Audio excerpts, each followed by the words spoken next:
സ്തംഭങ്ങൾ എന്ന ചാപ്റ്ററിലെ ആദ്യത്തെ ചോദ്യമാണ്. ചോദ്യം എങ്ങനെയാണ്: ഒരു സമഭുജ ത്രികോണ സ്തംഭത്തിൻ്റെ പാദ ചുറ്റളവ് 18 സെൻറ്റിമീറ്റർ, ഉയരം 5 സെൻറ്റിമീറ്റർ ആണ്. അതിൻ്റെ വ്യാപ്തം കണക്കാക്കുക. ഏത് സ്തംഭത്തിൻ്റെ വ്യാപ്തം എന്ന് പറയുന്നത് പാദ പരപ്പളവിനെ ഉയരം കൊണ്ട് ഗുണിക്കുമ്പോഴാണ് കിട്ടുന്നത്. അപ്പോൾ ഇവിടെ നമുക്കുള്ളത് ഒരു സമഭുജ ത്രികോണ സ്തംഭമാണ്. അതായത് അതിൻ്റെ പാദം ഒരു സമഭുജ ത്രികോണം ആയിട്ടാണ് വരുന്നത്. അപ്പോൾ പാദപരപ്പളവ് കണ്ടുപിടിക്കുമ്പോൾ സ്വാഭാവികമായിട്ടും സമഭുജ ത്രികോണത്തിൻ്റെ പരപ്പളവാണ് കണ്ടെത്തേണ്ടത്. അപ്പോൾ അതിൻ്റെ പാദ ചുറ്റളവ് 18 സെൻറ്റിമീറ്റർ ആകുമ്പോൾ നമുക്ക് അതിൻ്റെ ഒരു വശം അറിയണം. സമഭുജ ത്രികോണം ആയതുകൊണ്ട് തന്നെ 3 വശവും തുല്യമായിരിക്കും. അതുകൊണ്ട് 18/3 ചെയ്യുമ്പോൾ നമുക്ക് ഒരു വശം കിട്ടും.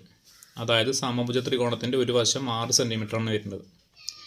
ഇനി സമഭുജ ത്രികോണത്തിൻ്റെ പരപ്പളവ് കണ്ടെത്തണം. കാരണം പാദപരപ്പളവ് നമുക്ക് അറിയണമല്ലോ. അതുകൊണ്ട് സമഭുജ ത്രികോണത്തിൻ്റെ പരപ്പളവ് കണ്ടെത്തുമ്പോൾ ഇക്വേഷൻ √3 a² ആണ്.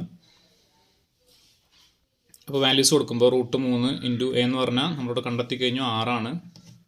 അപ്പോൾ 6² 4 √3 × 6² എന്ന് പറയുമ്പോൾ 36, 36/4.